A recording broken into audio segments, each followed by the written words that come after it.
to the Daily Dawg podcast. Today is Friday, October 10th, and this is week 7 of the 2025 college football season, and this is a big rivalry week. This is the Auburn week of the Auburn game. So we're just one day away from Georgia heading over to, well, they're probably already heading over today, but just one day away from Georgia playing Auburn on the plains, as they like to say it over in Auburn, the loveliest village on the plains. I think they have confused themselves with Oklahoma or someplace else. But Georgia will be taking on Auburn on Saturday night at 7:30 at Jordan-Hare Stadium. And this is a big rivalry week. So this is also a game right now that's listed as a fairly close game. Vegas has this as a 3.5-point spread. It's kind of held steady at that all week. And we're going to talk a little bit more about specifics of the game and break that down in a little while, or maybe even in a separate podcast. We may do this in 1 and 2 parts. But first, what we're going to do is talk a little bit about rivalries. This is a great chance to talk about rivalries. I have talked about our rivalry with Tennessee in earlier podcasts leading up to the Tennessee game. Obviously, I talked a little bit about the nature of the Alabama rivalry, and maybe it hasn't historically been such a big rival, or one that Georgia fans would have, or Alabama fans would have long time said this is one of our top rivals. Certainly become something more so lately. Tennessee, again, not a deep history there until 1992 when the conference split into 2 halves, but when they beat us 9 in a row, it became kind of important to do payback, and we've now more or less completed that payback.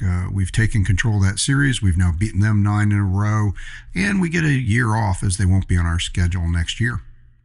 But Auburn is one of the 3 teams that's going to be one of our annual opponents, as it's called, not permanent opponents. The SEC reserves the right to change this whole plan after the 4 years that they've laid out, the next 4 years. But everybody has wanted to see the Auburn-Georgia series continue.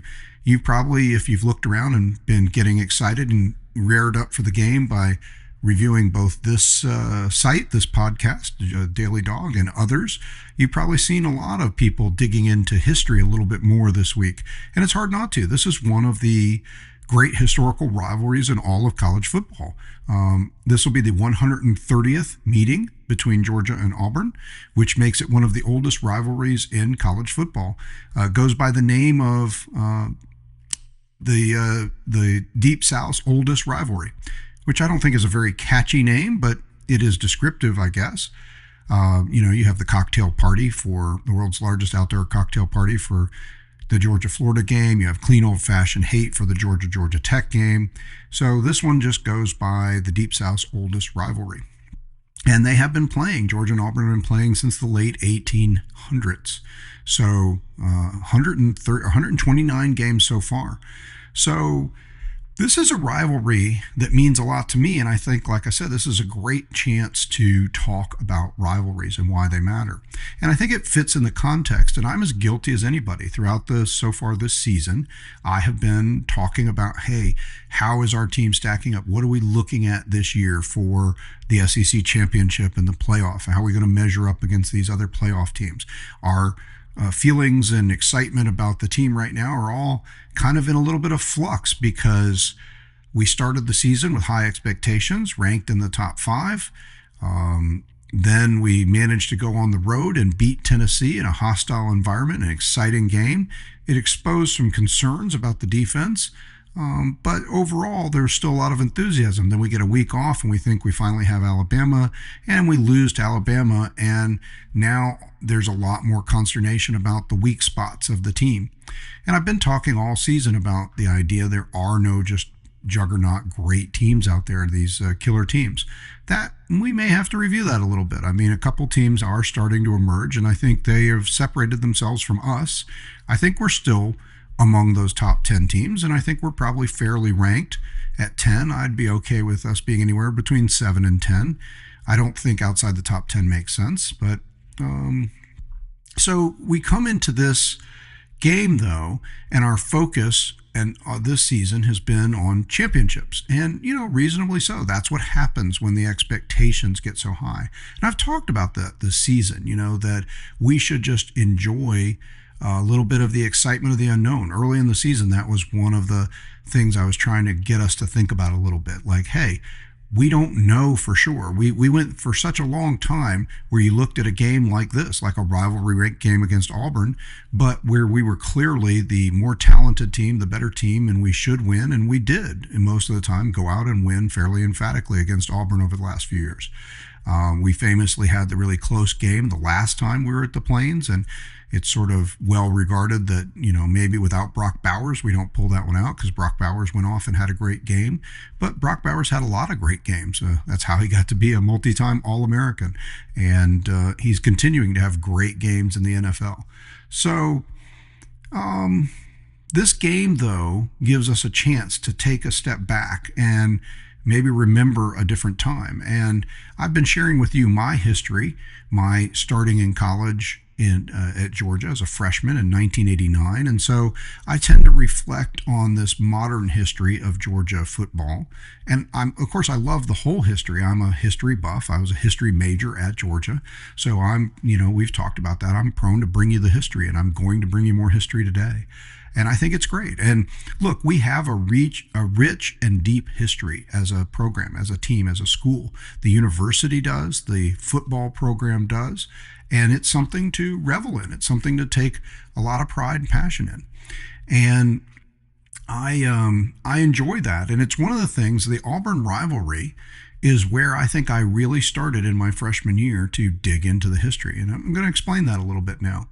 So as I grew up, I was a sports fan from a young kid. I was a diehard or a glutton for punishment, I guess, because I started at 5 years old as a Braves fan, and it would be a long time before that got paid off with anything good. I'll admit I was never a deep Falcons fan, but I've always watched and followed the Falcons, been to a number of Falcons games, and wanted to be a big Falcons supporter. My family came from South Florida. My dad was a big Miami Dolphins fan, and so actually the first sports paraphernalia I had as a kid, there's pictures of little me, 4 or 5 years old, wearing a Miami Dolphins jersey and helmet, and I'm pretty sure it was a Bob Greasy jersey, but reflecting of the 1970s Dolphins team, that undefeated team from the 1970s. So although I wasn't as big a Greasy fan, my favorite player from that era was Larry Zonka. I always wanted to be a running back if I was going to play football. I loved running backs. I just liked watching these guys just bust through tackles and gain the tough yards and once in a while break free and have the home run touchdown. Just loved running backs. So that worked great for me as I became a Georgia fan, a school often referred to as running back U. I mean, obviously, when you think of Herschel Walker, but there's a string of other great running backs. Modern era, when I was in college, we had Garrison Hurst. When I first got to college, it was Rodney Hampton, who would go to the pros and have a nice career with the Giants. Number of guys people might remember like Lars Tate and Tim Worley. Just a legacy of great running backs at Georgia. And so, that's another part of our history. And of course, this is an interesting parallel with Auburn. We had the championship years, the national championship, SEC champion years of 1980, 81, 82 with Herschel Walker.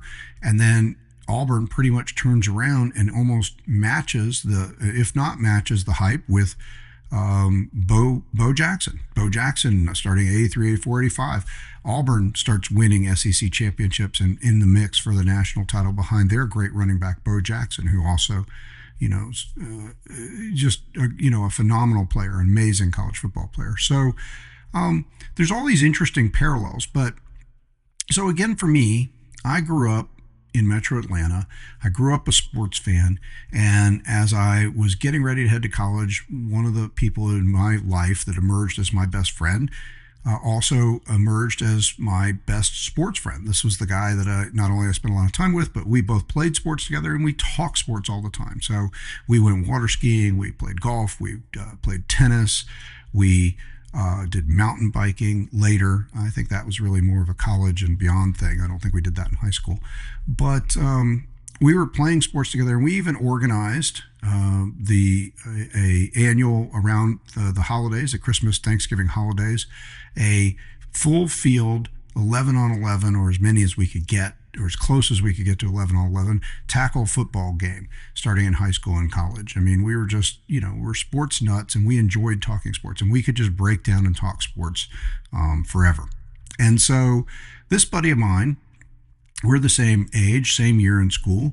And so when it comes time to pick colleges, for reasons never conceived, that I've never been able to conceive or understand, he gets it in his mind that he's going to go to Auburn.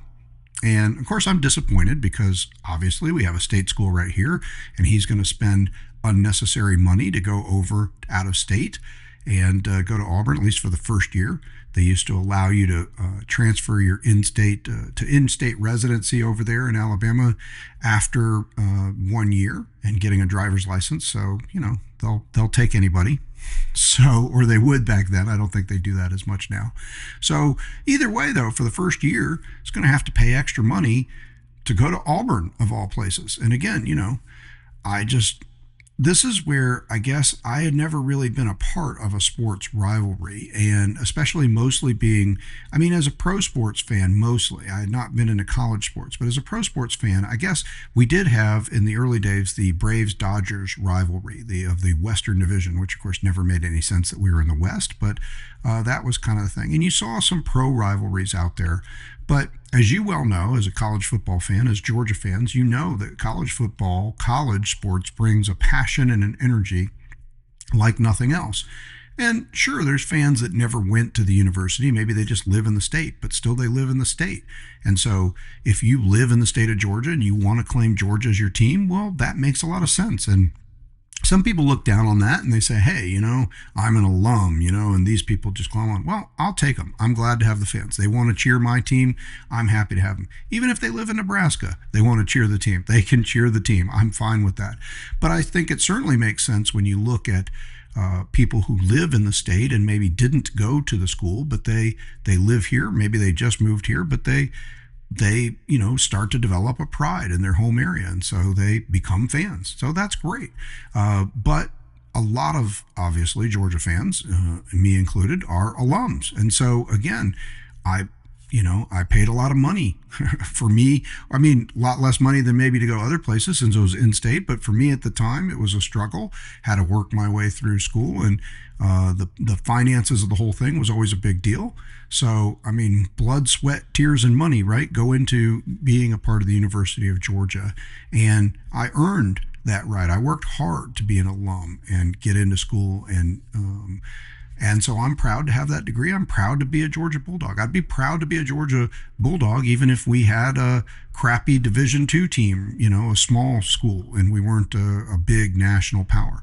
But instead we are. We're a national elite college football blue blood, as they like to say. And we have a rich and deep history, about as rich and deep as anybody. We're not the best team of all time. And I kind of keep talking about that. And I think in the off season, we'll spend more time talking about who is it that rates the programs the best of all time and how do they do it. I've alluded to different factors and ideas, and I'm sure you've looked at them before too. I'm sure you have some pride in it. I would say that we're clearly one of the top 10 teams of all time. And I think the last 10 or 15 years, we've seen that status elevate. I've mentioned that before. We're probably more like somewhere in the 12 to 15 range or 10 to 15 range. And so again, when I first started in school and my buddy heads off to Auburn and I go to Georgia, all of a sudden I get introduced into this rivalry in a new way I never had before. Because, okay, maybe the Braves were rivals with the Dodgers, and it was always like, oh, yay, we beat the Dodgers. And it was really exciting, since we were rivals with the Dodgers back in 1991, that it was the Dodgers that we overtook after falling 9.5 games behind them during the season in our division. And then we overtake them, win the division, and, end up going on to the World Series that year. So that was super exciting, right? But I didn't personally know anybody from LA. I don't have any real connection to anybody in Los Angeles to sort of razz them about. And I thought about this a lot, like, why is that important? But that becomes a big part of the whole rivalry thing, and it's kind of one of the fun things about sports. It's really not appropriate in regular life to be like, hey, I'm a lot smarter than you. Hey, I'm a lot better looking than you. Hey, how much money are you making? Gosh, I make more money than you. These are inappropriate ways to behave, right? But we can get behind, like, hey, I went to the University of Georgia. You, for reasons unknown, went to Auburn. And guess what? My school's better than yours. You guys suck. We're great. This is an appropriate, this is an acceptable way in American culture to be able to get into it with your friends and family. And that's the thing, right? Rivalries mean the most when they are connected to friends and family. And so, yeah, and that's one of the reasons the Auburn-Alabama rivalry is such a big deal, right? It's an in-state, in-family fight. I mean, a lot of the people, I mean, Alabama's changing and it's growing like Georgia. There's more people coming into Alabama from out of the state, but it hasn't seen the kind of growth that Georgia has. And it still has a predominant number of people who live in Alabama or people who've always lived in Alabama and their family have been there for a long time. So there's a lot of this taking sides. And again, not everybody went to these schools. Not everybody, this is, they weren't necessarily their schools, but almost everybody in Alabama takes sides. You're either Auburn or Alabama, right? So, and inside of the state of Alabama with all these different taking sides, a lot of that's within families. So here we are, Georgia has a lot of rivals. And it's one of the things that's really exciting about being a Georgia Bulldog, I think, is that we have so many rivals. We border so many states. We border Florida, South Carolina, North Carolina, Tennessee, Alabama. So we've got a lot of options because border rivals always seem exciting. Plus, you always have the in-state rival. So we're a big enough state. We have multiple football teams in the state of Georgia now. We didn't used to so much, but we do now. We have, and there has historically, from as long back as anybody could care or remember in the history of college football, Georgia and Georgia Tech are both among the great teams of all time. Georgia Tech, of course, has spent a lot of its last 30, 40 years or more, maybe 50 years, kind of occasionally spiking to a high level, but mostly being kind of mid, right? And so that's brought down their status. But they're still, if you look at their accomplishments, they have 4 national titles to their credit. They are in the top 25 of all time wins. There's got a lot of great history there. So they're one of the top 25 historical programs of all time. And so Georgia, a lot higher. And a lot of that has to do with how Georgia has done in this last 40 or 50 years. And separating themselves from Georgia Tech. But then we have that rivalry, and it's a big deal. It's not considered a friendly, if I could talk, rivalry. That's why it's called clean old-fashioned hate. So, but Auburn is like cousins. Georgia and Auburn are like cousins, and there's been so much family connection. There's this history there, right? Vince Dooley got a master's degree and an undergraduate degree from Auburn, and comes over to Georgia, and coaches after learning the coaching profession under Shug Jordan over at Auburn. And then Pat Dye, the legendary Auburn coach, he was a Georgia All-American and ends up over in Auburn coaching. And even today, we have Stacy Searles on our staff as our offensive line coach, and he played at Auburn. Auburn and Georgia have shared having at different times Tracy Rocker and Rodney Gardner were also 2 guys who coached offensive, defensive line play for Georgia and Auburn, and both of those guys played at Auburn. So there's a lot of, and Mike Bobo is, of course, played quarterback at Georgia. He coached at Georgia, but he's also coached offensive. He was offensive coordinator at Auburn for a little bit, and so there's just these back and forth connections. So it's like, as a program to program, it's like cousins or family, but again, not the sort of the bad side of the family and the good side of the family like the Auburn-Alabama feud is. It's kind of more respected than that, but then you still want to, get the edge. You still want to have the better of each other. And so for me, I didn't have, nobody in my family had attended the University of Georgia before I did. We moved here when I was a baby. My family was mostly from South Florida. My mother grew up in the Midwest and my father in South Florida. So, my mother started her degree at the University of Missouri and finished at Georgia State here in Atlanta area. And my dad attended schools in Florida. So, I didn't, and none of them were big college football fans. They didn't have that kind of connection that I ended up developing at the University of Georgia. And again, I think that's a testimony to the University of Georgia. I didn't go to the University of Georgia and was like, oh, I'm just blah. I came here, I got my degree. I fell in love with the place. I mean, the whole place, not just football. I mean, right now we're talking football, but my kids and friends and people who know you tell me I could give you the whole historical tour of North Campus and tell you 20 facts you probably didn't know, or maybe you did know, but maybe never wanted to know about different buildings on campus and when they were built and how they got. I fall in love with that kind of stuff, and I fell in love with the university. It's a great place, and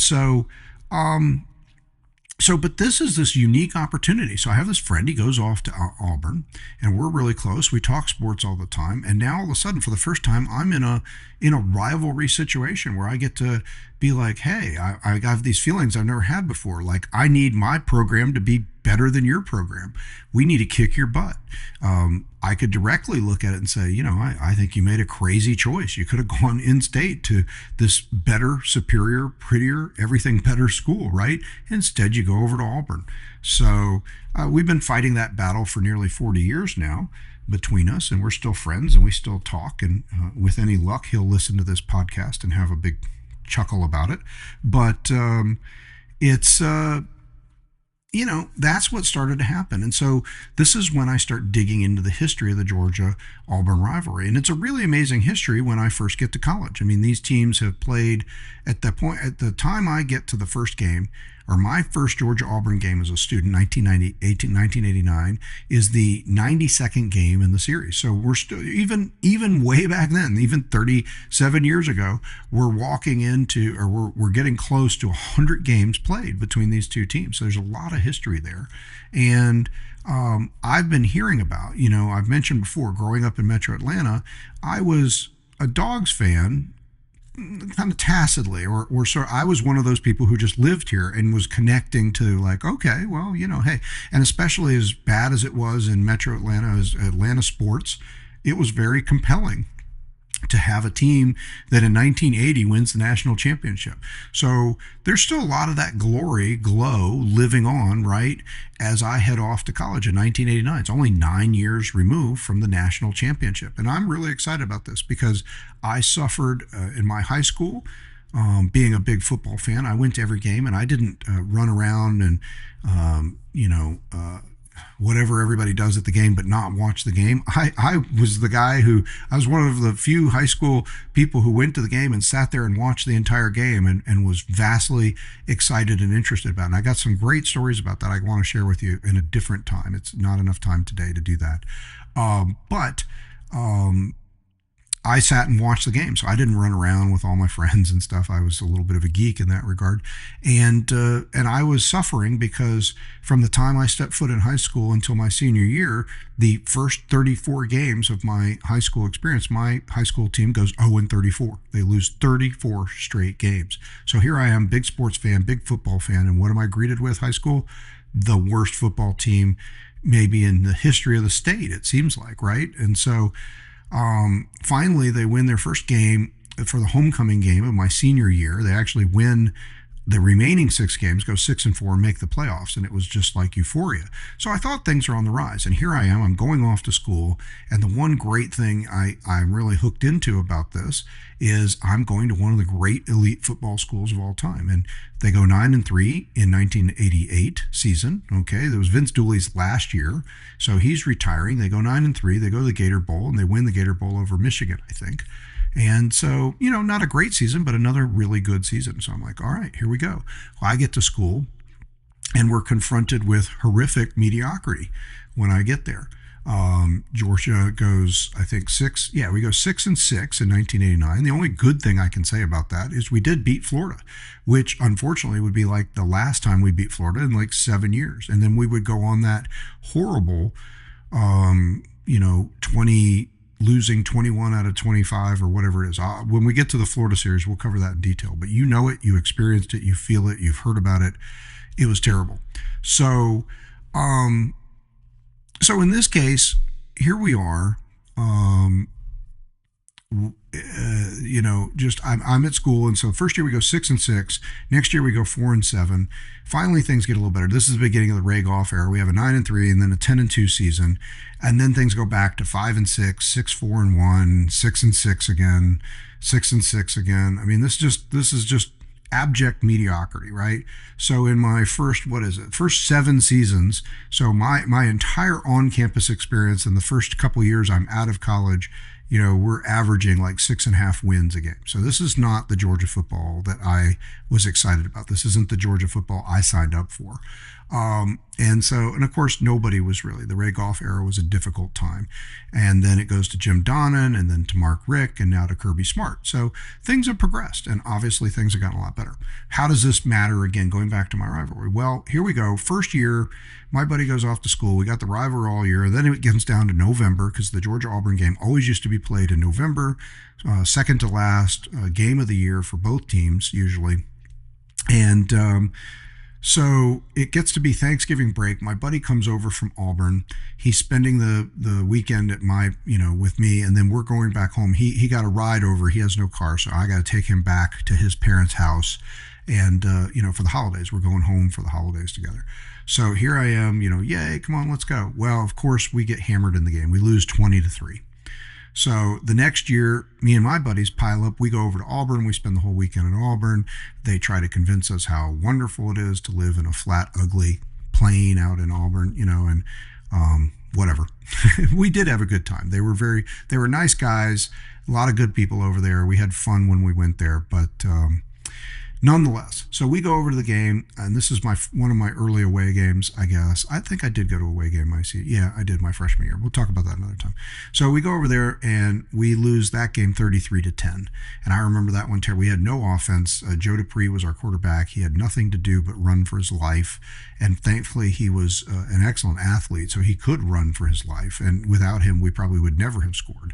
But that season we go 4-7, and it's just terrible, and it culminates near the end by just getting spanked by Auburn.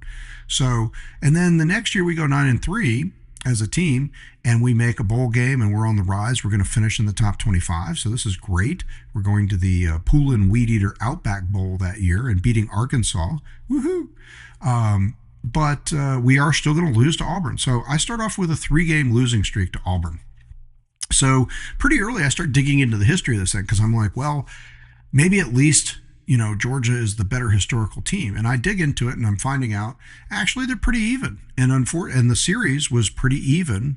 We were actually down 1 game in the series when we first got there. I say we, my buddy and I, when we both first started school. Georgia was, here, I'll tell you, at the start of that season, we were... the 1989 season, the record between Auburn and Georgia was 42, 43, and 7. So then we go on to lose 3 games in a row, and we'll eventually, in the first 17 years that now I'm part of the Georgia-Auburn rivalry, and I've got my lifelong buddy that we're going back and forth, in these first 17 years, Georgia's going to lose most of these games. So Auburn's going to go 10-6-1 against Georgia during this time frame. So they're going to win 10 out of 17 games, and Georgia's going to fall behind. The series had been super even and close, but now all of a sudden we're falling behind. We're 5 games under 500 in the series. And as a longtime baseball fan and sports fan, this really bugs me, because again, if nothing else, I'd like to be able to say, well, we're equal, or it was this, but again, now we're falling behind in the series. And one of the things I was really proud of as I started to learn the history of Georgia football, I mentioned this leading into the Alabama game. Alabama is one of the only teams at this stage that Georgia has played regularly, like say 10 times or more, and that we have a losing record against. At the time that I started at Georgia, Auburn was one of the teams as well. We were, again, 1 game under 500. Starting that first year, and LSU was another one, and we don't play them very often, but we played them more than 10 times, so they still counted in that series. But those are really, I think, the only SEC teams that we had a sub 500 record of against during that time. So now I'm really disappointed, right? Because these first 3 years, now like I said, in the first 17 years, we fall behind, and we're 5 games under 500. And the way these series usually go, when you look at, and this is how the Georgia Auburn series, neck and neck for 100 years, right? So I'm sitting here thinking, look, like a baseball team falls 5 games under 500, they get on a winning streak. It probably could take between a minimum of 2 weeks to a month to get from under 500 just back to 500.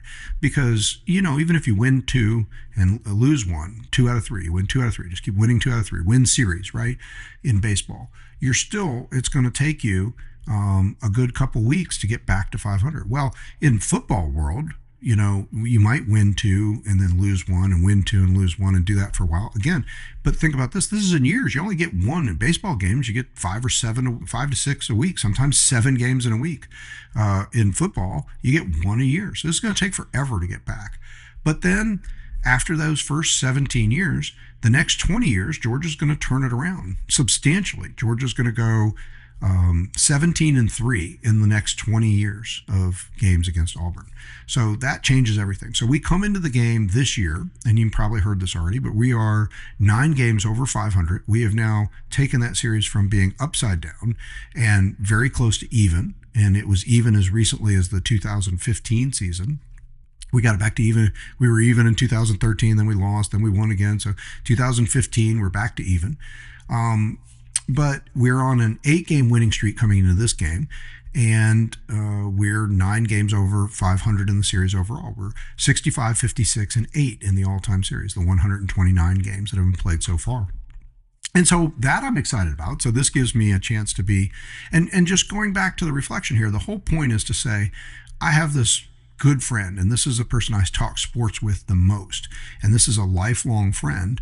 And this is when I really learned the value of the college rivalry. I mean, yes, I'd already invested as a college in the college experience that I went to Georgia, and it's my school, and so I'm all in. Yes, I'm a Braves fan. I've been a Braves fan since I was 5 years old, but I've never been a part of the Braves organization, right?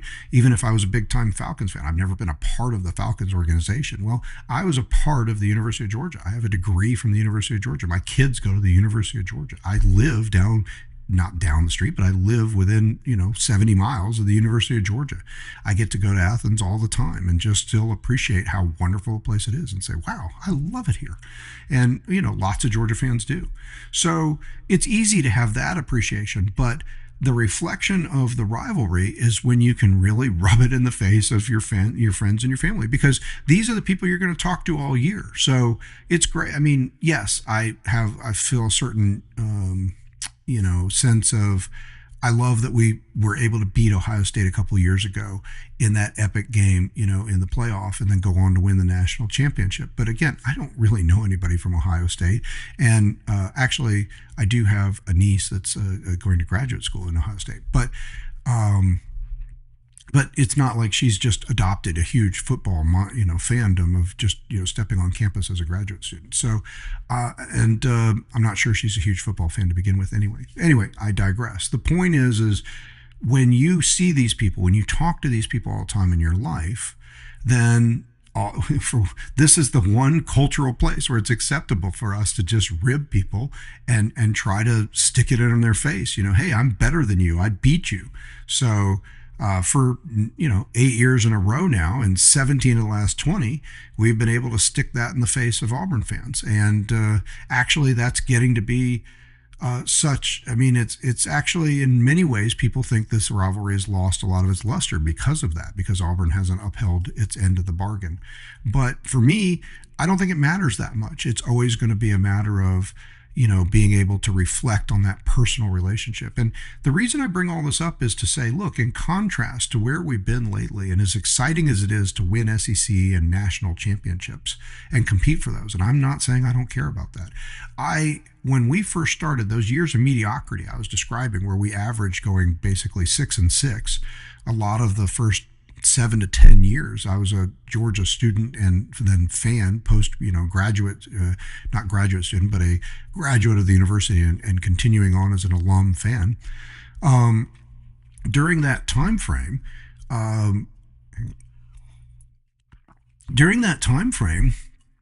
what I had to, yes, I was hoping for an SEC championship. When we went 10-2 in the what was it? It was the 1992 season, right?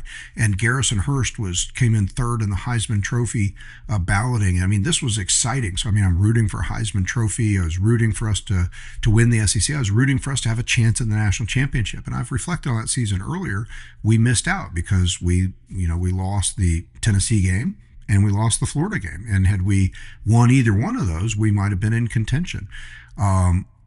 Or at least a team that was being talked about at a more elite status. We finished the season ranked 8th, and it was a nice season, but we didn't really hit that upper elite echelon, right? That's kind of a place where we got stuck for a long time. Oh, nice team. Good job. You're 5th, 7th, 8th.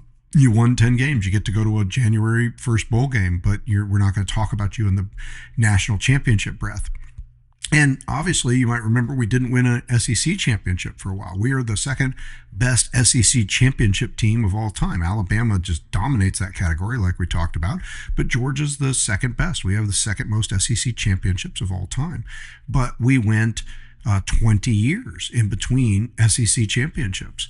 And so that was a rough go, and a lot of that is that time that I stepped into, because obviously we had won SEC championships in the 1980 season, and I think again in 81 or 82 we were in the Sugar Bowl each of those years, I think, or at least 82 for sure. So I think it was 82 was our last SEC championship until the 2002 season. So it's 20 years go by before we're able to win another SEC championship. So so a lot of that encompasses my, I started in 89. I'd been a casual fan before that, but now I'm a rabid fan starting at 89. And it's, 2002 before I get to even sniff the idea of actually winning a championship. That's, 13, 14 seasons that I'd been on campus. And so what was I fixed on? Well, I was learning the history of Georgia football, and I really became enamored with the idea that we had all these rivalries. I think I've mentioned this before, but first thing I noticed was people walking around on campus. They used to sell these shirts, and you see them all the time, the I Hate Orange shirts, kind of highlighting how we had all these rivals from nearby places, and a lot of them wear ugly, crappy orange, right? Like Auburn, has orange and blue, and Florida with orange, and Tennessee with their road crew orange, and Clemson with their just orange. And so you had the High 8 orange shirt that had all these logos of all these other teams that we've been rivals with. And we do have all these rivalries. So that's one of the great things that I thought was really fun about being a Georgia and college football in general. And as a Georgia fan, it was great that we have all these rivals, because there was something you could at least hang on to and look at. Every season isn't going to be a championship season. And that's still true, even in this era. Even Nick Saban won 6 national championships out of 17 seasons. Well, that's amazing, but that's 11 seasons. I mean, almost twice as many seasons that he coached, they didn't win the national championship as they did. I mean, nobody's ever won 6 in 17 years. Alabama fans are incredibly spoiled in that regard, and that's amazing, right? But again, you can't get used to thinking that standard. And we've already talked a bunch about why we think that may never happen again. I don't want to be too deep in that, because I do think at some point maybe people will start to figure out how there's always this arms race that builds in sports where people are constantly working and applying their efforts to figuring out how to master the system. Right now, the system is beating college football. The dominant teams aren't out there. People can't stockpile the talent the way they used to, and every team seems to have some flaws or holes in it, but some more than others maybe. But and we're still trying to figure that out about Georgia. How big are our holes? Can we overcome them? They're bigger than we're used to seeing, but again, how does that compare to the other teams? Because all the other teams out there that are vying to get to the playoffs also have holes. At this point, just as a quick aside, Ohio State looks probably like they deserve to be number 1. They're probably the most complete team out there. They're playing unbelievable defense, at least statistically. I haven't been able to see a lot of their games. I watched the Texas-Ohio State game, first game of the year, and they didn't impress me in that game. Both teams looked bad offensively, and I was not convinced that we were watching great defense as much as we were watching bad offense. And I think Texas is showing that that's true. They just don't have a very good offense. And honestly, Ohio State has opened it up some recently. They beat the snot out of Minnesota last week, put 42 points up. They beat Washington on the road 2 weeks ago, but they still only scored 24 points. But you might say, hey, that's good for a tough road environment. They managed to only win the Texas game, the first game of the year, 14-7, so 14 points. They only won by one score, and that's not aging well because doesn't look like a great team, and so they are probably getting better. Their five-star quarterback, who's a first-year player, not a fresh. I don't remember if he's a redshirt freshman or a sophomore, but either way, Justin Sayin, I mean, he is coming into his own and he's playing better. And just like us, they're going to improve and they're going to get better as the season goes on, and their guys get more experience because they lost a lot of guys. But they seem to be able to answer more questions than we are right now. They're playing killer defense. Their offense is doing more than enough. They do have some star players that you can imagine excelling on both sides of the ball, and so they're probably the number one team, and they're probably ahead of us right now because we definitely see some places where I think we feel better about our offense than we did coming into the season, where we're unsure. I think we feel better about Gunnar Stockton than we did. I mean, this is a man who's getting it done. It may not be flashy. He may not be wowing you and is, creating Heisman buzz with 500-yard a game performances, but he's, like we talked about coming on the Kentucky game, I mean, he's cranking out 250 yards a game and 3 touchdowns on average, a couple on the ground, combination of ground and passing. So he's moving the offense, and the offense is moving well, not at its peak level. And we'll talk about that also coming up at another time. But offense is moving well. So I think the aside there is just wandering into the where we are right now, but getting back to the Auburn rivalry and how it's been important. You get the idea that it's became important to me, and this is where I really learned the value of rivalry. I appreciated all of our rivals, like the I Hate Orange shirt, but again, I didn't have as much personal connection as much as I love seeing us beat Florida, and I truly hate Florida. I still have very few people that I would actually rub that in the face of or know and say, aha, Florida fans. Same thing with Clemson, same thing with Tennessee. I mean, there's a few. I've gotten to know people in all those places over the years, and but nothing is as important to me as the Auburn rivalry. And I think we've lost sight of a little bit, and I just encourage us in this week of this big rivalry game to remember that this is not ho-hum. This is Auburn. They are a huge rival, and this is been something that's been true for over 100 and something years of Georgia football and Auburn football. And so, yes, we have been on a heater compared to Auburn, especially, right? We have sort of taken over that series, and it hasn't felt super competitive. This game, as we come to it, this goes back to where I was going and saying, look, we seem a little bit more flawed right now.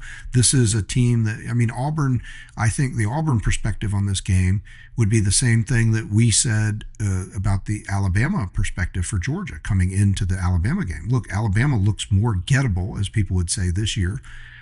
Georgia had Alabama at home. Georgia seemed to have the upper hand. In fact, we talked about this was the fourth out of the last 5 games or whatever we were favored in the game against Alabama, and we didn't get it done. Well, Auburn is not favored in this game. They're a 3.5-point underdog at home to Georgia, but that's the least underdog they've probably been in the last 4 or 5 games. And so they have impressed some people in saying, hey, they look pretty good. I mean, they played Oklahoma and Texas A&M, who could end up being 2 of the better teams in the conference this year. They played both of them on the road, super tough, and lost each game, I think, by just a score. And one of those games, I forget now whether it was the Oklahoma or Texas A&M. I think it was the Oklahoma one, but there's a controversy, that a play should have been there should have been a penalty on a play that was a little bit of a cheat. Where the wide receiver faked that they were going out of bounds, and then simulated going out of bounds, and then took off down the sideline and caught the pass that I think was the game-winning touchdown ultimately. So that play should have been disallowed, and Auburn feels a little hard done by that. And had that play been called the penalty that it should have been, then maybe Auburn is not just 3-2, but they're 4-2, and people are saying, hey, they beat a high-quality team. So, but this is. This is one of the great things about college football, like I said, is you don't have to just lock in, which is really all you have in the pros. Did we make the playoffs? Did we win a championship? Did we win our division? Did we win the conference? Did we win the world championship, whatever that is, whichever sport you're watching? College football offers you the chance, and Georgia football especially, because of all those rivals I've just mentioned that we have, gives you the chance to at least look at the year and say, look, in a 10-2 year, and this was the best I got for a lot of the early years of my fandom of Georgia football, right? Was, hey, we went 10-2, we went to a January bowl, and we went 4-1 against our biggest rivals that were on our schedule this year. Something like that. Or hey, we beat Auburn. We only won 1 out of 4 games against our top rivals. I mean, who are our top rivals? You got Florida. In the last 20 years, it's Florida, Tennessee, Auburn. Georgia Tech is always, again, same thing as the Auburn series. Worse, actually, because Georgia Tech series has been pretty lopsided for a long time. I mean, the record is not really even that close. We have probably like a 30-game lead in that series or something. But I've mentioned this before. Tech fans, this is another one of those where I've learned, and I do have some friends that went to Tech, not as close and not people I talk sports with as much as the buddy I'm talking about, but I have some Tech people in my life, but just there are Tech people here in Atlanta, so this is where territory matters, right? And I've said this many a time. Tech fans are the worst, or historically they have been, in my opinion, because they will not own it when they lose, and they're all over you when they win. The first time they won a game in a couple of years, I ran into 1 or 2 people that I knew from Tech, and every conversation with them, just like we end our start and end our conversations or end our conversations, go Dogs. So every conversation with them just was the score. They start just saying the score of the game, that they won the game. I don't remember what the score was for that Tech game that year, but they just tell you the score. Let's say they won 30-20, 30-20. 30-20. Like, okay, yeah, thank you. All right, talk. Okay, we got to go. Thanks. Yeah, good to see you. Yeah, 30-20. That's what you'd hear from the Tech guy, right? So, but literally, same people. You come back next year, you win the game. You guys just, it's all you think about football. You're a bunch of dumb meatheads. We're so smart. We're Tech people. You're all going to work for us anyway. We don't care about football. I mean, that's the worst, right? Own it. If you're going to own it, own it. You don't care? Don't care. That's fine. I understand. Everybody doesn't have to love football. You don't have to think your university's awesome because you're a great football team. But own it and live with it.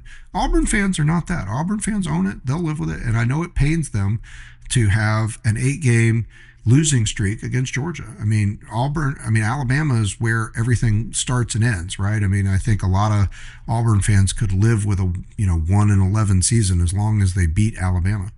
But a lot of Auburn fans, though, definitely want, the second most important thing to them is to beat Georgia. And and again, I'm happy to have that opportunity. And I think this is why I want to take the time here to reflect on that and say, look, this is another opportunity to see what happens. I mean, it'll be painful if we lose. The Auburn fans will crow because they were not supposed to win this game and they haven't won a game in a long time. They'll feel like they're taking a big step in knocking us off the pedestal, right? If we lose this game to an unranked underdog Auburn team, although not that much of an underdog, and playing at home at night in front of a juice stadium, the questions will certainly come out, like, oh, is the dynasty over? Is Georgia done? What is Kirby Smart going to have to do to retool? Look, we'll go through all that if that's what happens. And I promise you, Auburn fans, I'm sorry, guys. Auburn fans will be overjoyed to be the team that gets to reflect that. Just like I can tell you, like, there's some great and memorable games in this Georgia-Auburn series. So one of the ones that I was really proud of is, Auburn is on a 20-game win streak coming into the 1994 game. They're on probation, so they can't play in a bowl game, and they're not going to win the national championship, but they're still kicking butt, and they're undefeated coming to the end of the season where they've got just Alabama and Georgia left on their schedule, Georgia first. And so Georgia was a huge underdog in that game, but manages to tie the game 23-all. So there were still ties in college football at this point. And so we take the game to a tie. And that was awesome because we ended their 20-game win streak. They still turned around and were like, hey, we still got a 21-game unbeaten streak, and that ended in the next game when Alabama beat them. So, but we got it first, right? We stopped the winning streak, and that was awesome. A couple of years before that, just before I came to school, there was the game that Mark Schlabach at ESPN put a big article out about this week. I had it on my notes, and he stole some of my thunder, so you can go read his article. The game known as the game between the hoses. Many of you might remember that, heard of that. but Georgia is a huge underdog, wins at Auburn, and some fans run out onto the field, and a few of them were trying to pull sod from they wanted to rip up parts of the Auburn logo from the field. All they had was their hands. They didn't bring gardening tools or anything, so it was a very unsuccessful effort. I mean, they were getting little scraps of painted grass. I mean, no big deal. But Auburn got all chippy about it, and they turned on the fire hoses, the big watering hoses, and they tried to get all the fans off the field, they said. But the incident reports from the whole thing, people will tell you, including, very like coaches' wives and the band, the Red Coat Marching Band, and people who were not on the field got drenched. So, maybe they say, oh, we're just trying to, protect the field, keep everybody safe, and get the people off the field. Well, it was freezing cold. It's in November, and somehow all the Georgia fans seem to have come out of that game wet. And Auburn did eventually apologize, but so that became known as the game between the hoses. So that was, a famous and fun game. I wrote down some others that I thought were worth talking about that I remember. The 1992 game was great. I was at that game, and I saw a video of that on one of the social media recently, the ending of the game. We were actually the favorite team. That was, again, we go 10-2 that year. And so we were ranked, and they weren't, but they had a chance to win the game. They were down at the goal line. I mean, it was like inches. I don't remember if it was third or fourth. I think it was third and goal and inches to go. And they snap the ball. There's a fumble. There's a lot of chaos. The ball's bouncing around. There's a pile up. They're having a hard time unpiling it. The officials probably screwed this up. They didn't do much to get it unpacked and get it back in getting playing. When they snapped the ball, Auburn it was about maybe 30 seconds of game time. This is also, by the way, I mean, as much as I love Pat Dye, and he is a former Georgia guy, so I'll give him a lot of respect, and he did great things at Auburn. This is seemingly a bad coaching move because they have no timeouts and they decide to run the ball. I think they just thought they were going to punch it in on that. They had all the confidence that well, we're just going to punch this in the end zone, the game will be over. But it didn't happen. They fumble the ball and there's a pile up and it's not clear where the ball is. And it takes so long to unpile it that the game clock, when the play is over, is like 23 seconds still on the clock, and the entire game clock expires without the officials ever setting the ball, and Georgia runs off the field to win. And Auburn fans for years whined and moaned and complained that Georgia cheated and that we laid down and we wouldn't get up and we wouldn't snap the ball. We have no responsibility for that, by the way, unless the officials put the ball on the ground and blow the whistle, and they didn't. And so it was up to the officials. And anyway, there was a lot of whining and complaining about that. 1996 game, you might remember, was the first ever overtime game in the history of the SEC, and it was brilliant. Went 4 overtimes, and Georgia prevailed 56-49. If you are watching on the video, I'm pointing to it right there. There's the picture, the famous picture of Uga taking a bite out of the Auburn wide receiver. That was happened at the beginning of that game. And so that's just a famous and exciting game for a lot of reasons. First overtime game in history, and this iconic Uga picture. And by the way, I didn't say this at the beginning of the podcast, but I am producing the video podcast now, so this should be available on video. Now, the first one from the one that I said was the Monday podcast, but actually didn't get published out into people getting it until Tuesday, so I apologize about that. It was recorded and available for Monday, but it didn't make it out. Anyway, that was the first ever video podcast that did go live. So we are on video now, and hopefully you'll be able to see this on YouTube. I don't know why YouTube, when it went to YouTube, it still only showed the audio with just the Daily Dawg logo, podcast logo up there. So I think you should be able to either just listen to it in audio or see the video. I will try to get that fixed. But you can go to thedailydawg.com, which is hosted by Substack, and you can see the video podcast from there, or just listen to it whichever way you want. But so that is the option, and I will tell you more options where you can see the video, especially on YouTube. Once I know for sure it's there, but you can check and see if it is there. All of our podcasts are on YouTube, but they were all audio only, and maybe it's having a hard time switching to showing the video because it was originally audio only. So anyway, a little side note there. You had the 2002 game, was a big game for Georgia. That was the one that was a night game, and Auburn was we were in vying for the chance to go to the SEC championship game and win our first SEC championship in 20 years, which we did end up doing. You might remember that was the Michael Johnson fourth down catch, and we won the game 24-21 with about 30 seconds to go in the game. You also had the other memorable games. I remember the 1997 game, which literally we had an off week after beating Florida for the first time. So we lost to Florida for like 7 games in a row. And you might remember we beat Florida 37-17. Robert Edwards had 4 touchdowns, and it was like, wow, maybe we're going to make something this season. Maybe we're ascending to championship level. We get the off week, and we come back the next week, and Auburn just runs all over us and wins 45-34 at home, and it just deflated the whole season. And that's an aspect, by the way, of what this series used to be like. And that is that Georgia and Auburn always used to play in November.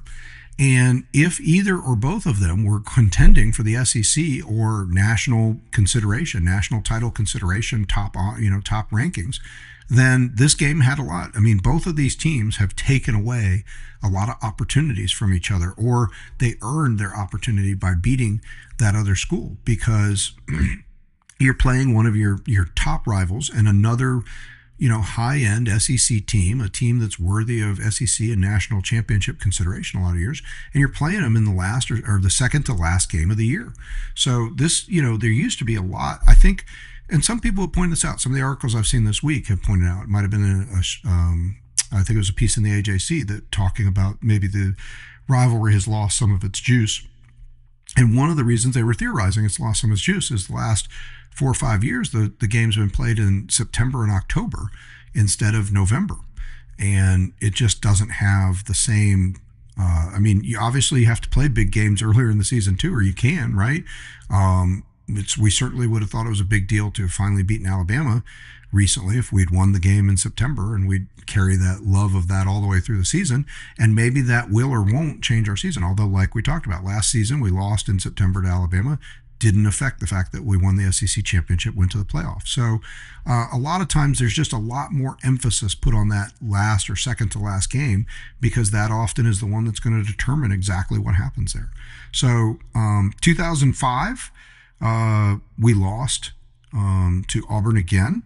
But and that's a shame, because that was a season we went to the SEC championship game. We beat LSU, kind of shocked them, and we were down in the teens. We were like LSU was number 3 in the country, and we were 13 coming in that game. In part because we just lost to Auburn 2 weeks before the end of the season, and that took a lot of the bite out of our possible season. Now, look, that season you're going to have 2 teams that are vying undefeated for national champion, and we already had a loss in there, even if we'd beaten Auburn. So I don't think you're thinking national championship, but and we did end up winning the SEC, went to SEC championship, beat LSU and won it.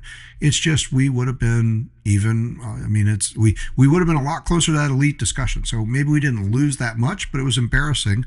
And that's something Auburn could look at and say, hey, they beat the SEC champion, didn't go to the SEC championship themselves. That game I also remember, by the way, because it was incredibly memorable. And I feel like there always used to be a ton of these memorable games, right?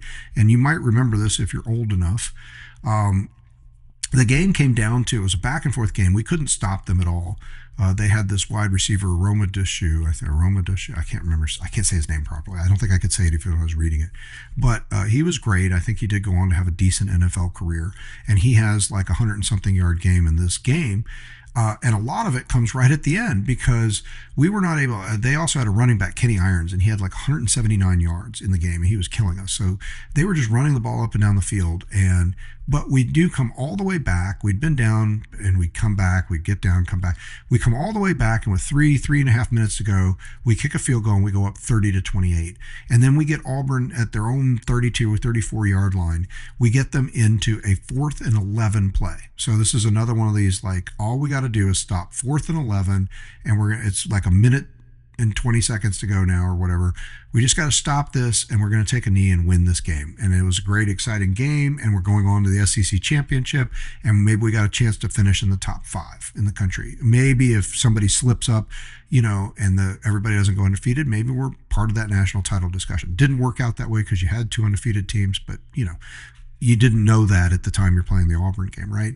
So Romadushu Anyway, however you say his name, he catches what he ends up getting a 63-yard completion. I mean, he catches the ball right over the middle, just past the first down marker, and then instead of tackling him, he just runs and runs and runs all the way down almost to the goal line. 63 yards, okay, when you're trying to stop 4th and 11. And the only thing that would have been good about that is like, well, if they score quick, there's still a minute and a half to go here. Maybe we can get the ball back and we can try to win this thing, right? Because this is big. That's what kind of game this is. It's a shootout. And actually, Paul Oliver, the great Georgia defensive back from that team, punches the ball out just before he gets to the end zone. And it was a huge controversy in the sense it took a lot of time on the replay to figure out what's going on. The ball rolls in the end zone. Georgia and Auburn people pile on it, and the ball ends up rolling out of bounds and seems to be recovered out of bounds. So the theory should have been, it felt like, that it would have been Georgia's ball as a touchback because the ball went into the end zone and then rolled out of bounds. But the officials ended up ruling that the ball could not be advanced from the point of the fumble. And so they didn't count anything about it going in the end zone. So they spotted the ball to Auburn on the 3-yard line. And Tuberville, I think, was still coach then. And he basically just ran, 3 plays going nowhere. They intended not to score. They just ran into the line and stopped so that they could eat the rest of the clock because he knew what everybody else knew, which is like whoever has the ball last, if they have any time at all in this game, is going to win. So they ran it down to 3 seconds to go, kicked the game-winning field goal, and we lost 31-30. And again, in the end, probably didn't cost us that much, but it's just painful. Just the whole experience was painful. And that, to me, is like how the Georgia-Auburn games went in the first 10 years until, again, we sort of flipped the script, although that was past that first 17 years. But it's just one of those amazing things. And then, of course, in the memorable Georgia-Auburn games, you also have the infamous blackout game. And that's your 2007 game.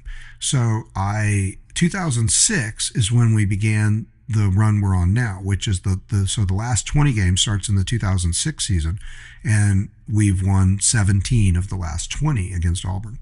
So I proudly every year, and I'm for the next podcast, maybe I'll change and you'll see me, I'll wear my blackout shirt. So I have a t-shirt from the blackout, says, Georgia blacked out Auburn.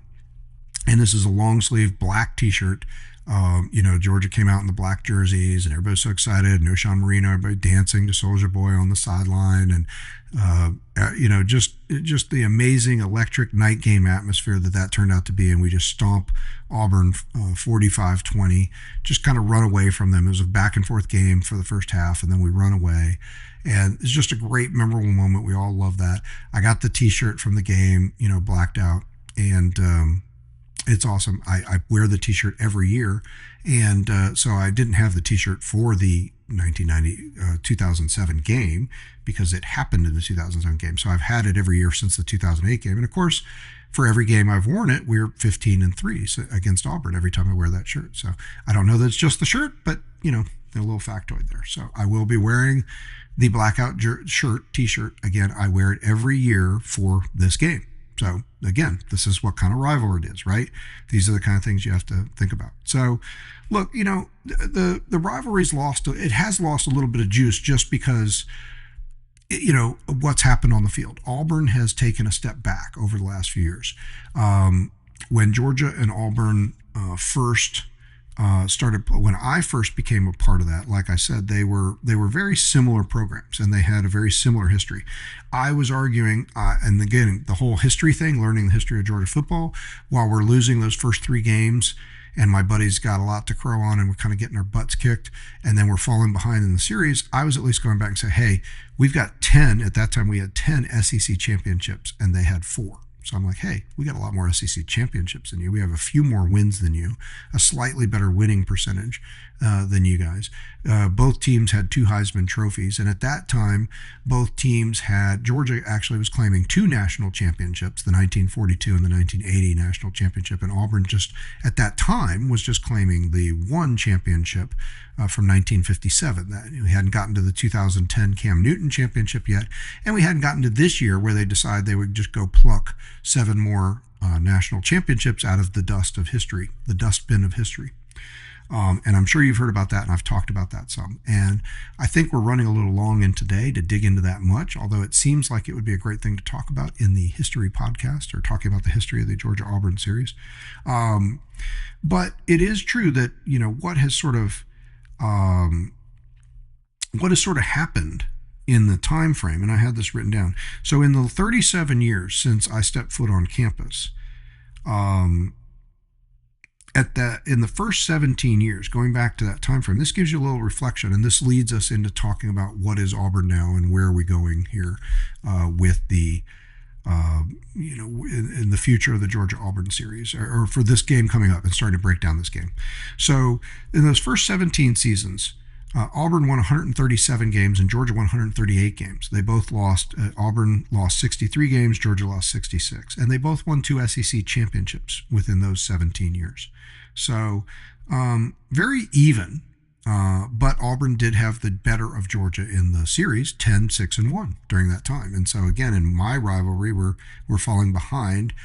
The teams are pretty close, and then it gets even worse when you get to the 2010 season. Auburn's going to win a national championship. So now I'm hearing all the crowing, because my buddy and I are constantly sort of comparing. We're talking about the record since we both got there. He's got the better of me. We're talking about how the teams, historically are very similar, kind of similar position in the history books and the great programs of all time, where they stand. And I'm always kind of making the argument, yeah, Georgia's a little bit better. Georgia's a little bit better. We got more SEC championships than you. We got a little better winning percentage than you. We got a few more wins than you. We've been in more bowl games than you. And but then Cam Newton comes along, and all of a sudden now they got 3 Heisman Trophy winners, and they get a new shiny national championship. And we're still looking back at 19, and you know how long we kept looking back at 1980 and going, well, way back in 1980 we won a national championship. So this really just becomes but then it's also sort of near the turning point, because at that same time, while they did win that one championship, and they obviously won the game that year, that's already where we had begun turning it around. Like I said, the 17 out of 20 run that we're on now starts with the 2006 game, which was also a memorable game from my point of view. I don't know if you remember it. They I think Brandon Cox was their quarterback, and they had national title aspirations. They came into that game, into the season, ranked number 5. Georgia was not a good team that year, and we were unranked in that 2006 game, and we just spanked them out of nowhere. We came up and we won that game 37-15. I remember going out to dinner, getting Italian food out at one of the local Italian restaurants with my family, and I was just buzzing. I just couldn't stop thinking about how happy I was that we had just kicked Auburn's butt. And then the next year would be the blackout game, and then the next year we'd win a close one, and then the next year we'd win another close one, and so all of a sudden we're on a 4 in a row. And that series, that gets you to 2009. That series is back to, going into the 2009 game, the series was back to, and the whole, at that point, it's, so in 2009, you're at the 113th meeting, and the total points scored by each team was 1 point off. Like, I think Georgia had scored 1 more point in 113 years of football playing Auburn than Auburn had scored against Georgia. That's just, again, amazing how close the series had been. It's a couple 100-point differential now in Georgia's favor as we pulled ahead. But an important reflection, what I was getting at is, so Georgia and Auburn have incredibly similar records in those first 17 years. But in the last 20 years, this 20 years that we sort of pulled away from them in the series, Georgia has won 203 games and lost 58, or 777 winning percentage. We've won 3 SEC championships and 2 national titles. In that same time frame, Auburn has won 151 games and 98 losses, a 606 winning percentage. That's not bad, but it's below their historical average. They're historically somewhere between a 625 and a 650 winning percentage. They did win that national championship, and they still won another 2 SEC championships. But so we hadn't really pulled ahead. We've won 5 SEC championships since I stepped foot on campus, and Auburn's won 4 since then. So we haven't pulled ahead that much. We still had that. We had that 6, championship lead. Like I said, back in 1989, 10-4, and now it's 15-8. So, but it's those other ways where we've kind of just pulled ahead. And this 20 game, this 17 out of 20, Auburn has only been the higher ranked team 7 times in those 20 seasons. And then there was another 2 games where neither team was ranked. So I don't know how you sort that one out. And they split those games. So Auburn just hasn't been as good a team. And especially you look at the 8-game winning streak we're on right now. Georgia comes into each of those games ranked 6th, 5th, 4th, 4th, 2nd, 1, 5th. Okay, that's the rankings of the 8-game win streak we're on now.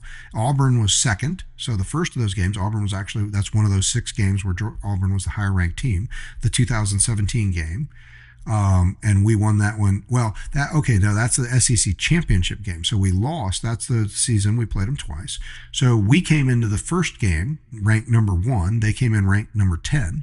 They beat us, as you might remember, 40-17, which felt terrible. They crushed our undefeated season, put our hopes on jeopardy, but we still made it to the SEC championship game. And then we get the rematch against Auburn. And in the rematch, we beat them 28-7. Not as bad a beatdown, but pretty close, or pretty functionally close beatdown. And of course, that propels us into the playoff, and then we make it to the national championship game, and then 2nd and 26 happens. We've talked about that. So, so we get 2 cracks at Auburn that year. So that was the beginning of this current 8-game winning streak. Was the second game in 2017, and that second game we had fallen down from having been number 1 to number 6, and they ascended to number 2 after beating number 1 Georgia. Then Alabama, who was right behind us, went to number 1. They turned around and beat Alabama the next week. But then we get to face them as the number 2 team, in the SEC championship game. This time we beat them, and now we jump back up, and they just end up with a consolation prize. Nice season. You beat number 1 Georgia, you beat number 1 Alabama, and you got nothing to show for it. Actually, they're going to go on to play in the Sugar Bowl, I think, and lose to UCF. And as I've said before, one of the only things I would have been really happy to see Auburn do for the SEC and for everybody is have beaten that undefeated UCF team, so we wouldn't have to hear the stupid crap about UCF claiming to be the national champion and undefeated from that season. Just stupid. So Auburn could have done us all a favor, but no. They go and lose that game. So all they can do is crow about how they beat number 1 Georgia, number 1 Alabama in back-to-back games. And you get a door prize for that. So thank you. But yeah, so since then, Auburn, after being number 2 in that game, they come into the last 8 games ranked 24, 12. Then they get back up to 7, and we were 4 that year, but we still won the game 27-6. The next year we're number 2 and they're number 18. We won the game 34-10. And then the last 3 years we've been number 2, number 1, number 5, and they've been unranked. And so those games have been 42-10, 27-20, which that's the Brock Bowers save the day game. And then last year a very ho-hum 31-13 game. And one of the articles I think in the AJC this week pointed out, and I'd kind of forgotten this, that last year's ho-hum 31-13 game actually inspired Kirby Smart to call out the fans. And be like, hey guys, you need to bring the juice. And again, so I'm kind of bandwagoning that a little bit here in today's podcast and saying, yeah, look, don't lose sight of the fact that this is Auburn. This is a long-time heated rival. They have taken away SEC championships. They have laughed at us when they have beaten us. They have been happy to, I left out, talking about historical games, I left out the miracle on the play, or whatever they call it, the prayer at Jordan Hare, right? They come up with these little catchy names for all their big games. So the prayer at Jordan Hare, how terrible a game that was, where they scored the game-winning touchdown after we'd come all the way back and had the lead, and Aaron Murray does a great job of getting us all the way back to in front. And again, we get them into 4th and 15 or something like that, and they just heave a ball down the middle that should have been picked off by either of 2 guys, but instead they bat it around like a volleyball. The Auburn wide receiver catches it, runs in the end zone, and then they're going to have the kick 6 against Alabama a week or 2 later, and it's miracle on the plains. And they'll of course go on to Gus Malzahn was coach. They'll go on to the national championship game, lose to Florida State, thankfully, so we don't have to hear about them winning another national championship. Imagine if the prayer at Jordan Hare and the kick 6 had resulted in them actually winning the national championship that year. I mean, even these last 8 games in a row, that's all they would still be reminding us about that season, if even with these 8 straight losses, if that had happened. So Thankfully, we don't have to do that. Um, so look, this has been a long dive into the history of the Georgia Auburn rivalry, and it makes a great contrast, like I said, to remember that I know we've won 17 out of 20. I know we've lost some of the juice because the games haven't been super competitive. But this game, and of course we're not the home fans this time, so I'm not asking the fans to rally and get all excited. I mean, yes, there'll be fans there, and I hope the Georgia fans are loud. But just remember that it'll be painful if we lose this game. I mean, not only will it cause questions and put us on the outside looking in the SEC and for the playoffs, but it'll also come with Auburn being really, really happy that they were the people that did it. And, if that same thing, I mean, if we were playing a midseason game for some reason at a conference against Wisconsin and they won the game and you're not going to hear a lot of crowing from Wisconsin about, hey, we knocked Georgia out of the playoff. If we fail to make the playoff because we lose this game, I promise you, whatever happens in Auburn season, they will gleefully remind you about this. So that is rivals. They're close to you. You have to live with it 365 days a year. You have to live with them all the time after these big moments. So look, don't lose sight of that. This is a big rivalry game. Yes, if we win this game, we'll be 10 games up in the history of the series, and that's great. And look, you might as well stockpile all the wins you can, because while the series was close and tied, this isn't the first time. We had a 9-game winning streak back in like the 20s or something like that. I could go back and find it real quick. Let me see. I'll tell you. We had a 9-game winning streak, yes, from 1923 to 1931. So this, if we win, we go up 10 games overall, 10 games over 500 in the series. We'd be 66 and 60, 56 and 8 ties in the series. That would seem like a commanding lead, but I'm just pointing out, look, we had in the 20s into the early 1930s, we had a 9-game winning streak then, and still, by the time you get to when I'm a freshman, this is basically a tied series, right? So these things ebb and flow, and you need to bank. History lasts forever. All 130 of these games are going to be recorded on paper, and you see who they are and where they are. So yeah, it might just be the 9th win in a row, and it might just put us where it feels like Auburn doesn't have much of a chance. And but I promise you, they will come back. There will be a time, sometime, hopefully a long time from now, but there'll be some time, maybe when I'm no longer around to be a Georgia fan, I could live with that. But there'll be a time where they get back on a 3, 4, 5-game win streak. They'll win 5 out of 7, or 7 out of 10, or 7 out of 8, or something like that, and they'll start fighting back. It's gonna happen. So let's bank the wins while we can. Let's take all the bragging rights we can, and let's remember, this is one of the great fun things about college football. This is what makes it fun. We don't just need to look at these games mechanically and go out there and say, are we winning the playoff? Are we winning the national championship within and every game? That doesn't have to be the judge. This is an opportunity to say, look, we lost Alabama this year. We've already beaten Tennessee. We can beat Auburn. We can beat Florida. We can beat Georgia Tech. Last year, let's not lose sight of that. Last year, we beat, we lost Alabama and we lost Ole Miss. A lot of people what I'm trying to say is very few Bulldogs, I think, are going to point to either of those and say those are our most hated rivals. How do we do against our hated rivals? Well, we started the year by beating Clemson, longtime hated rival. We don't get to play as much anymore. We beat Georgia Tech in the epic 8 overtime thriller. We beat Auburn last year in a game that people thought was sort of a ho-hum, not super impressive, but the final score, 31-13, looks good, pretty significant win. We beat Florida last year as well. Yeah, we were behind at the half, and then we had to storm back to take the lead, but we won that game by a couple scores. So, on the whole, and we won the SEC championship, and we beat down Texas. Texas, the upstart new team in the SEC. They come in. What do? We beat them twice in the same season. Beat them at home at their place. Welcome to the SEC, and and then we turn around and we beat them in the SEC championship game. So, that was good. We don't have a huge rival there with Texas, but it's nice to put a couple wins down and just say, hey, this is our conference. You're not just come in here first year, think you're going to walk away with this. So I think that, that's not a big rivalry moment, but it was still a big moment. So we won the SEC championship. We go to the playoffs. We won 11 games. We finish in the top 10. And we go basically undefeated against our biggest longtime classic rivals. That's another great season. When I was those first 10, 17, 20 years that I was a Georgia fan, that was the best I could hope for some years, was if we could go undefeated. Usually if we went undefeated against those rivals, that meant we were going to beat a highly ranked Florida or Tennessee team, and it would have put us in line for the national championship. But even 3-1 out of 4 top rivals and a top 10, top 15 finish, that was a great season. It's a lot of fun. You had a good time. You enjoyed it. So let's get ready to enjoy this game as fans.